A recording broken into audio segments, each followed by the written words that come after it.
Thank you for those words, Mary. So this week we're starting off a new sermon series on the fruits of the Spirit. And I asked myself why I felt so compelled to preach about fruits and fruitful living. Maybe it was the trip that our family took yesterday to Mount Evans to see the changing aspens. Surrounded by all those golden colors, I'm reminded that autumn and fall are just around the corner. There's a crisp chill in the air, and our tomato plants out back are hanging heavy with bright green fruit, which we still hope and pray will turn red before the first snow. I was also inspired and thought a lot this week about last week's text on Revelation 22 that says, there's a river of life running through the city, and there are trees of life on either side that are heavy laden with fruit. And I kept thinking about the question, what kind of fruits are growing in my life right now? And with whom am I sharing those fruits? As we received some vegetables passed across our garden wall from our neighbor last week, and gratefully enjoyed the butternut squash and onions, I was forced to ask myself, what fruits are we bearing? So as summer fades and we start to pull out our warm sweaters and even our snow jackets, we do need a reminder that fall is a fruitful season, that the harvest is just around the corner. And when I read Paul's list of fruits, which Mary just shared with you from Galatians 5, the list goes awfully fast for me. I feel like I'm in a rush. I want to grab a pen. I can't take notes quick enough about all these great things that I should be collecting in my life. But I read an article this week by Dr. Charles Stanley, and he said, I believe there's a reason that Paul simply lists these virtues and moves on. They aren't goals to pursue. Why? The fruit of the Spirit was never intended to be a demonstration of our dedication and resolve. Instead, it's the evidence of our dependency on and sensitivity to the promptings of the Spirit. I quite like that definition because as a child, we used to sing the song that I sang for you today, the songs that I've sung before, listing off all the fruits of the Spirit, as if they were some goals, something that we should put on our to-do list. Be loving, be kind, be faithful, be generous. And I always thought, being a Christian is exhausting. That's a lot of stuff we're supposed to be and do and have, and how is it possible to grow all that fruit all the time while we're trying to live our lives and do our jobs and raise our families and go to school? It's exhausting, but I agree with Dr. Stanley that the fruits are not a goal. They're not what we should be doing. They're actually just what should be being produced in our lives. So our goal is to simply discover these things as they grow and not to actually do the growing ourselves. This just reminds me of a song, Just a Closer Walk with Thee. Just a closer walk with Thee. Join me if you like. Granted, Jesus, it's my plea. Daily walking close to Thee. Let it be, dear Lord, let it be. I love that song. It's a reminder that I don't have to do. I just have to let God be. And that is very inspiring and energy and life-giving and not at all exhausting, like trying to keep up the list. I had a friend in Munich who asked me to go on daily walks with her. It was a time in our lives that was difficult for us both. My first marriage was ending, and she was ending her career and starting all over, considering a big international move. I hardly knew this woman when she first asked me to start walking with her, but after a few weeks it felt like we were closest friends or even sisters.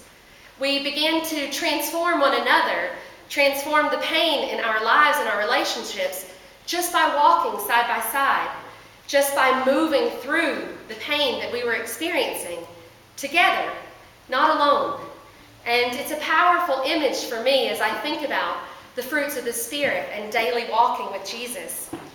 Today's second text talks about that, about putting on Jesus as you would put on clothes each morning. Not that you could physically dress yourself, or maybe you can, but to make that choice to walk daily, to be authentic with God in whatever you're going through. Because God can take it. God can take our anger and our disappointment and our frustration. God doesn't care if we yell and scream or if we sing beautiful praise songs. It's all the same.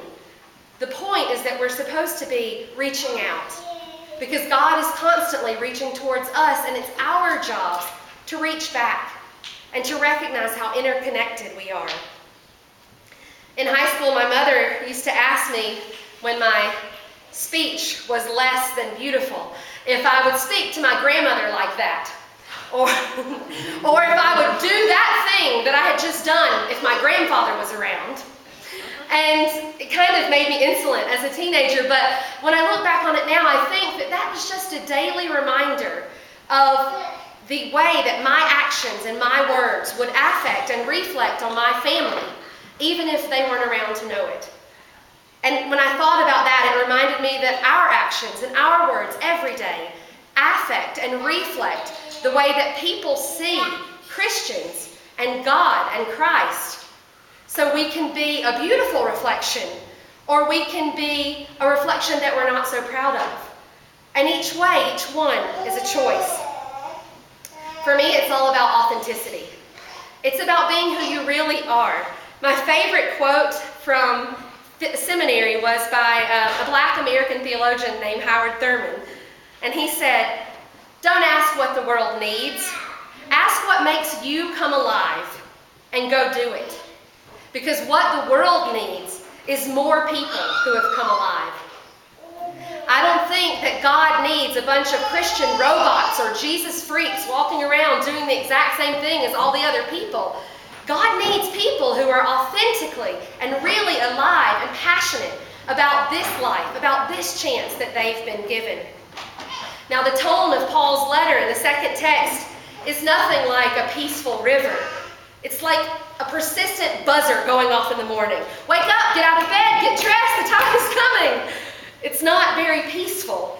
But I still chose this text because in the first century, Paul and other writers were very focused on the apocalypse, on the coming end of the world, when Jesus would return, and all of the things that are written in Revelation are supposedly going to come true just in that way. Now, nowadays we don't really focus so much on heaven and hell and the end of times, although there are some popular books and movies, but we're more focused on the present day. A lot of preachers preach about the present day and what we can do now. And for me, that's all the more reason to wake up. Wake up to see what God is doing around us and among us, and to recognize how your gifts and graces, how your talents and passions can be plugged in to where the world's deepest need is, and thus create the deepest change possible, both in you and in the world around you. We shouldn't waste our time, Paul says, arguing and bickering, waiting around for something to happen, waiting around for the fruit to grow or the tomatoes to turn red, waiting around for our lives to magically get better. That's not the way the Spirit works. The Spirit works when we work, when we move, when we dance in that motion that's already going on all around us. We begin to take part in something that's so much bigger than us. We must become alive and become aware of the other people around us if we are to live fruitful lives of meaning and power and significance. The Hebrew text from Leviticus 19:18 said, "You shall not take vengeance or bear a grudge against any of your people, but you shall love your neighbor as yourself." This original command to love your neighbors defined the neighbor as that person who was part of the Israelite tribe, that person who was like me. Not a separation, come on in, sit down.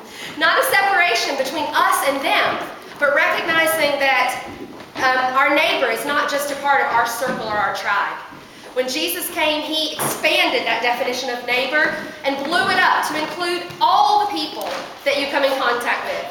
The people that you know, the people that you don't know, the people that you like, and the people that you don't like. The people that believe and act and do the way you believe and act and do, but also especially the people who don't. The people who are different from us. Jesus came to teach us that love and interconnectedness is more important than our differences and our disagreements. It's messy, difficult stuff. Jesus says we're not just supposed to tolerate one another. We're supposed to love one another. When was the last time that you felt love, a yearning for, a longing to embrace something that's completely different than yourself, that's completely foreign, that's completely strange? It's a weird thing to think about, but that's what we're called to do. Romans 13 says to stop worrying about debt. I personally would love if that were possible in my life. Stop worrying about debt and stop worrying about rules, what we should do, what we shouldn't do. Don't. Stop shoulding all over ourselves and just be the people that God created us to be. This week, as you go through your week, I challenge you to move past the surface level of love and peace. The simple song titles like, I've got peace like a river, or All You Need Is Love. I sang those a lot this week in my head as I planned this sermon, but that's not what love and peace are about. Love and peace are a call to action. And so this week I've actually put a little practical handout in your bulletin, the paradoxical commandments. If you're not sure how to love or how to spread peace, I challenge you this week. In fact, I challenge myself to pick one and try it. I'm going to start with number 1. People are illogical, unreasonable, and self-centered. But this week, I'm going to do my best to love them anyway. What choices can you make this week? What actions can you take? And what fruits might those produce in your life and the lives around you? Amen? Amen.